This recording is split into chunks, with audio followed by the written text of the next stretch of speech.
Oh, yeah. You didn't know that occurred, huh? Your president is arming terrorists as we speak. President Obama waived a provision of federal law designed to prevent the supply of arms to terrorist groups to clear the way for the United States to provide military assistance to so-called opposition groups fighting Syrian dictator Bashar Assad. Some of the elements of the Syrian opposition are associated with Islamic terrorist groups, including al-Qaeda, who were responsible for the September 11th attacks, by the way. And Obama has said, citing his authority under the Arms Export Control Act, he announced today that he would waive the prohibitions in sections 40 and 40A of the AECA related to such a transaction. And so, therefore, they're going to send machine guns to al-Qaeda members in Syria. Who do you think is behind this? Senator Carl Levin, psychopath Democrat, Michigan. Senator Bob Corker, Republican, Tennessee, endorsed providing such weapons to the Syrian terrorists during an appearance on CBS's Face the Nation on Sunday.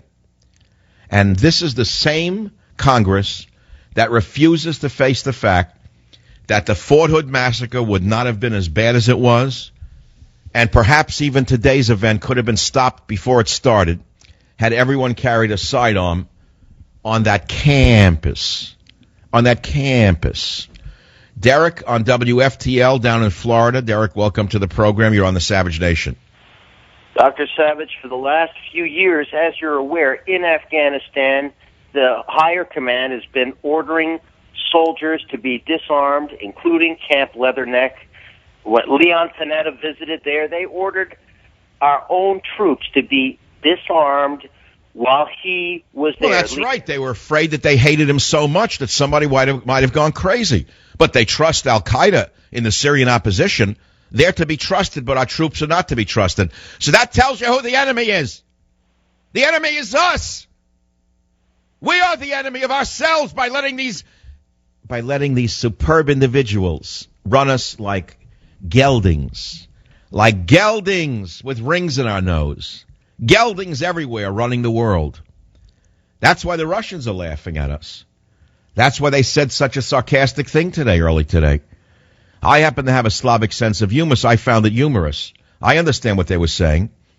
The Russians said this shows you how exceptional America is. Now, many took exception to that, but he was throwing that at Obama himself. I don't believe that the Russian was throwing that at American soldiers per se. I think he was throwing that put down at Obama, who thinks he's so exceptional that he could disarm our troops and disarm our troops here in America. Anyway, that's not the issue. The issue today is who did it, why did he do it, and how did he get on the base? He had been thrown out of the military, number one. He had a security clearance, nevertheless. He was a native of New York who served in the Navy from 07 to 11 as an aviation electrician's mate, third class. But apparently he was thrown out. That didn't stop the corrupt contracting system from hiring him. And so he was hired to refresh computers both at home and abroad.